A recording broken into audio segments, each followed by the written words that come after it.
អូនទាំងអស់គ្នាពេលនេះជួបជាមួយនឹងនាងខ្ញុំលក្ខិណាម្ដងទៀតថ្ងៃនេះនាងខ្ញុំចង់បង្ហាញអំពីផ្កាចានៅប្រទេសជប៉ុននៅរដូវក្តៅគឺគេដាំផ្កាបែបរដូវក្តៅហើយថ្ងៃនេះយើងទៅឃើញផ្កាមួយប្រភេទដែលមានរូបរាងដូចជាផ្កានៅស្រុកខ្មែរយើងហើយនាងខ្ញុំចង់បង្ហាញអ្នកទាំងអស់គ្នាអញ្ចឹងនាងខ្ញុំទិញយកមកដាំចាយើងដាំលម្អនៅតាមរបងផ្ទះ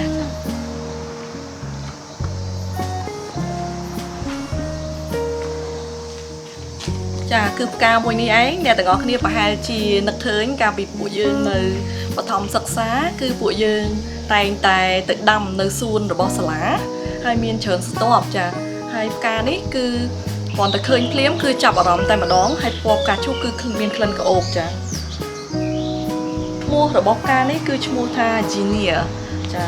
ហើយនៅខ្មែរយើងនាងខ្ញុំអត់ដឹងថាគេហៅឈ្មោះអីបើមិនសិនជាបងប្អូនដឹងអាចជួយប្រាប់នាងខ្ញុំផងអូខេចានាងខ្ញុំនឹងបង្ហាញផ្កាមួយទៀតចាបងប្អូនទាំងអស់គ្នាហើយមួយទៀតអ្វីដែលនាងខ្ញុំភ្ញាក់ផ្អើលមែនតើគឺនៅប្រទេសជប៉ុននេះនាងខ្ញុំបានរកឃើញដើមមួយទៀតគេហៅថាម្ជូរព្រឹកប្រហែលជាគេហៅឈ្មោះម្ជូរព្រឹកហើយនាងខ្ញុំអត់ស្គាល់ឈ្មោះដើមបើសិនបងប្អូនស្គាល់អាចជួយប្រាប់នាងខ្ញុំផង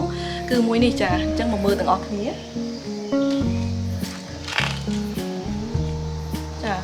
អ្នកទាំងអស់គ្នាឃើញផ្លែនាងខ្ញុំគិតថាហ្នឹងហើយដែលគេហៅថាម្ជូរព្រឹកប៉ុន្តែបើសិនជាយើងញ៉ាំទៅពោអត់ដឹងមិនទេណាចាំមើលនាងខ្ញុំសាកមើលសិនឈ្មោះរបស់គេគឺប្រភេទ Hibiscus ដែរចា Rose ចា Hibiscus Rose គឺប្រភេទដែលមានផ្កាស្តៀងនឹងផ្កាកបាសអីហើយរីកមកចេញផ្លែពណ៌ក្រហមបែបនេះតែពិតផ្កាគឺមានពណ៌រៀងបែកលឿងសដែរមួយនេះគឺស្តៀងនឹងផ្កាជូជូដែលយើងញ៉ាំមួយនេះគឺតម្លៃ250យេនចាប្រហែលជាចិត្ត10000រៀលយើងហ្នឹងហើយនាងខ្ញុំចង់ដាំដើម្បីធ្វើភេសជ្ជៈនៅពេលព្រឹកចាបងប្អូននេះគឺជាយើងហៅថាបាជីរឹបាស៊ីលចាអ្នកខ្លះហៅ basil តាមភាសាអង់គ្លេសគឺស្លឹកស្តៀងនឹងស្លឹកម្រះព្រៅបន្តិចស្តៀងនឹងជីបន្តិចហើយយើងអាចប្រើជាមួយនឹង pasta ប្រភេទម្ហូបរបស់អឺរ៉ុបចាយើងប្រើជាមួយនឹងសាច់មាន់ច្រើនអញ្ចឹងយើងដាំម្ដងដែរហើយនាងខ្ញុំធ្លាប់ដាំច្រើនណាស់មែនទែនហើយយើងទៅផ្សារឃើញតម្លៃថ្លៃដែរគឺ250យេនហើយមានស្លឹកច្រើនណាខាងនេះគឺនាងខ្ញុំបេះធ្វើម្ហូបញ៉ាំអស់ខ្លះហើយមុននឹងដាំណាហើយមើលនេះល្អមែនទែនឡើងខៀវស្ងាត់តែម្ដងចាចាមួយទៀតនោះគឺនាងខ្ញុំចង់ដាំ passion fruits ចានាងខ្ញុំទិញបាន3ដើមមានពណ៌បៃតងចាពណ៌ខៀវហើយនិងពណ៌ស្វាយចានាងខ្ញុំនៅបង្ហាញមួយនេះឯងចានាងខ្ញុំទិញបាន3ដើមហើយមួយនេះគឺជា passion fruit ពណ៌ស្វាយតែអ្នកទាំងអស់គ្នាគឺដើម passion fruit នេះគឺតម្លៃប្រហែលជា10000ប្រហែលជា15000រៀលលុយខ្មែរយើងចានាងខ្ញុំចង់ដាំធ្វើជារោងចាសម្រាប់ទុនផ្សាយបានជ្រកនៅក្នុងរដូវក្តៅប៉ុន្តែដើមនេះគឺមិនប្រកែទេនៅក្នុងប្រទេសដែលមានអាកាសធាតុត្រជាក់ព្រោះនៅតំបន់នេះអាចត្រជាក់ដល់5អង្សា1អង្សាឬក៏ដកចាក្រុមដកអញ្ចឹងដល់ខែត្រជាក់យើងត្រូវចំបើងចាដាក់ពុលវាដើម្បីកុំឲ្យវាត្រជាក់ពេកវាងាប់តែឥឡូវចាំមើលទាំងអស់គ្នាតើនាងខ្ញុំដាំរស់ឬក៏អត់ប៉ុន្តែភាគច្រើនហ្មងគឺគេដាំតែរដូវក្តៅទេចាមានផ្សេងទៀតចា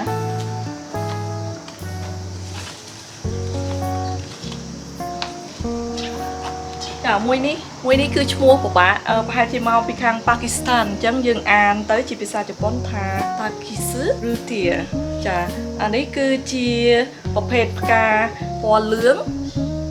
ក្លិនវាគឺក្លិនវាមានឈ្ងុយតិចប៉ុន្តែវានិយាយទៅវាអត់ក្អូបទេប៉ុន្តែវាបានសម្រស់វាចាមានពណ៌សនៅខាងលើហើយនិងពណ៌លឿងជាន់នៅខាងក្រោមតែអ្នកទាំងអស់គ្នាអាចបានឃើញនៅប្រទេសខ្មែរដែរក៏មិនដឹង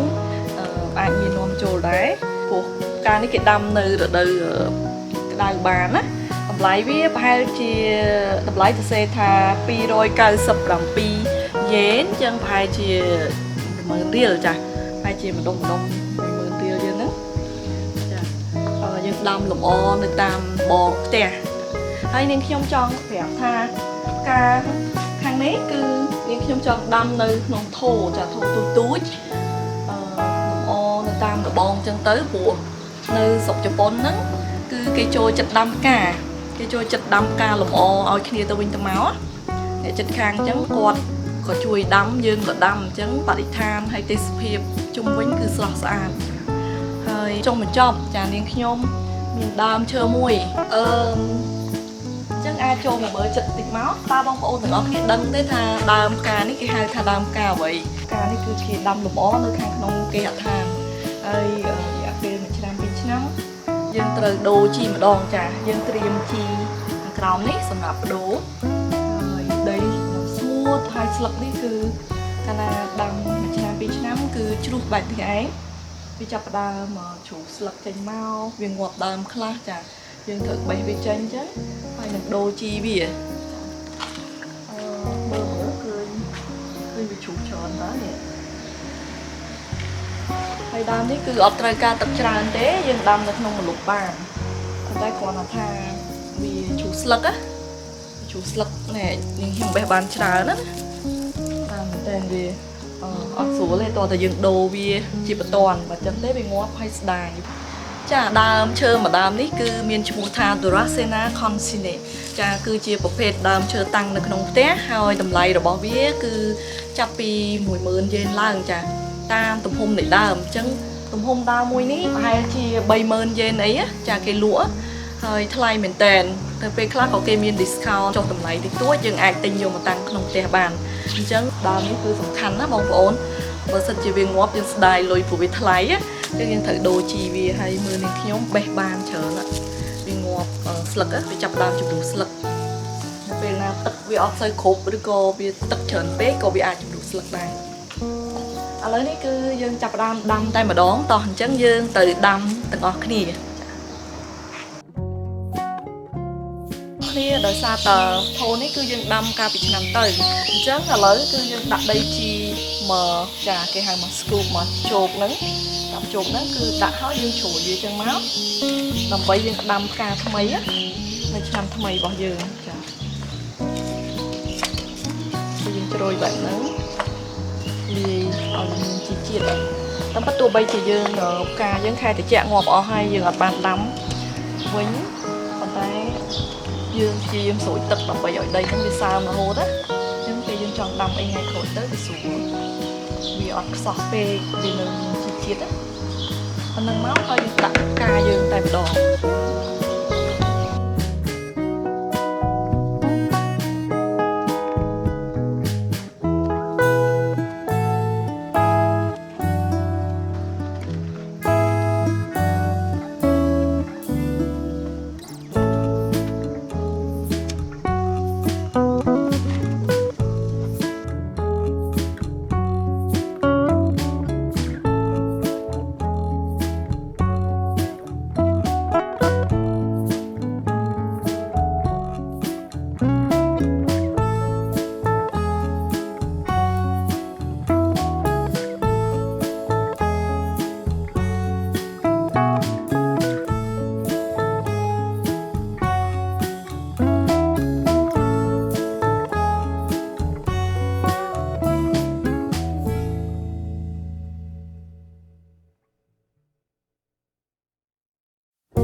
ចា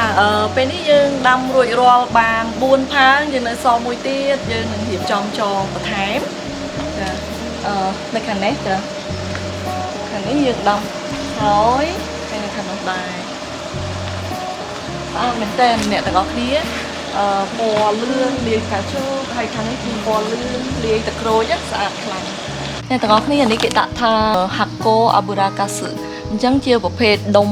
អាបូរ៉ាហ្នឹងប្រភេទខ្លាញ់ប៉ុន្តែបើដឹងជាគេចម្រាញ់មកពីខ្លាញ់អីទេប៉ុន្តែ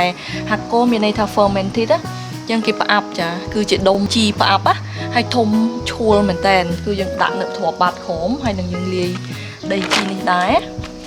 ហើយអញ្ចឹងយើងអត់ទាន់ដឹងថាតើវាស្រូបជីជាតិបានល្អឬក៏វាលួយគល់ទេប៉ុន្តែឥឡូវយើងសាកធ្វើវាហើយនាងខ្ញុំនឹងលើកវាដាក់ចូលក្នុងធ្ងន់មែនតើ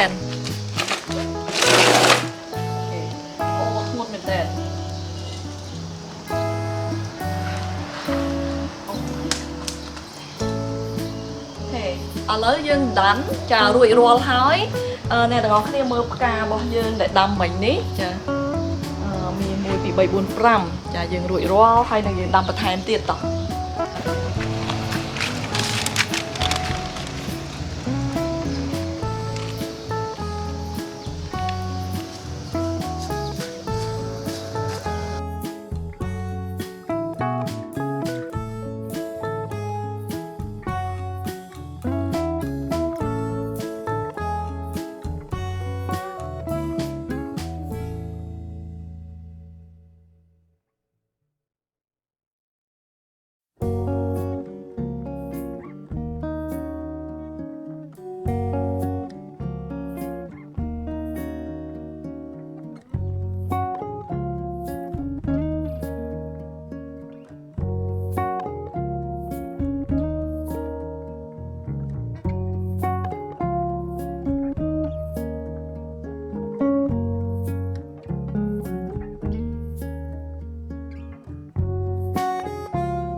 ទាំងអស់គ្នាផ្កានេះគឺមានឈ្មោះថា Petunia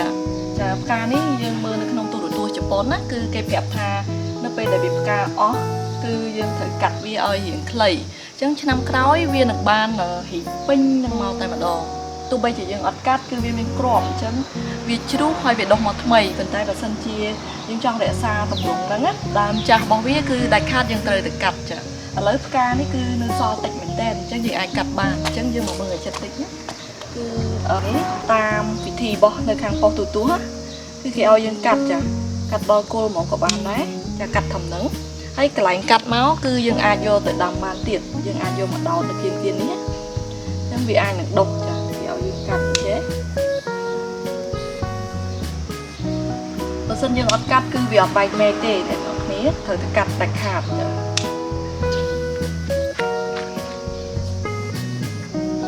តាមពិតយើងកាត់ចឹងស្ដាយណាឃើញវាផ្កាស្អាតហើយយើងកាត់វាប៉ុន្តែបើអត់កាត់អត់បានដោតចោលទៅបើវាដុះក៏ដុះទៅបើវាអត់ដុះទេក៏អត់អីដែរព្រោះយើងរក្សាដើមចាស់របស់វាបានណាព្រោះនេះគេកាត់យកទៅផ្សារបានទៀតតាមបានស្ដាយមែនទេពេលយើងកាត់ទៅណា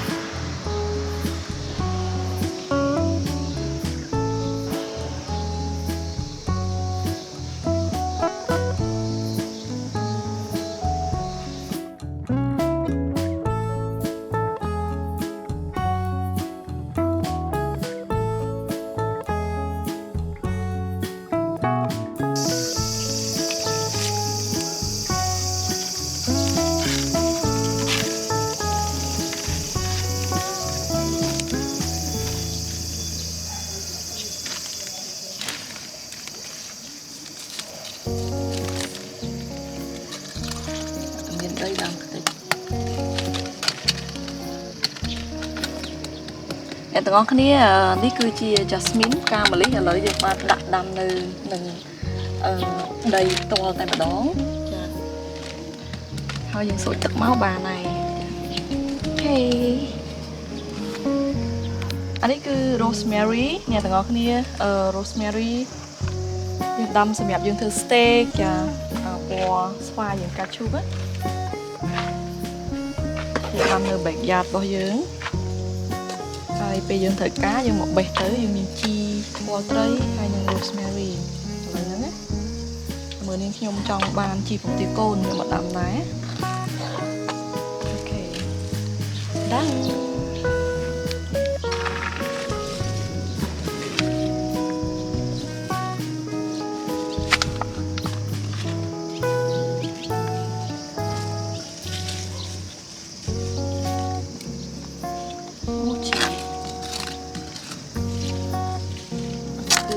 ស្លឹកបេសូ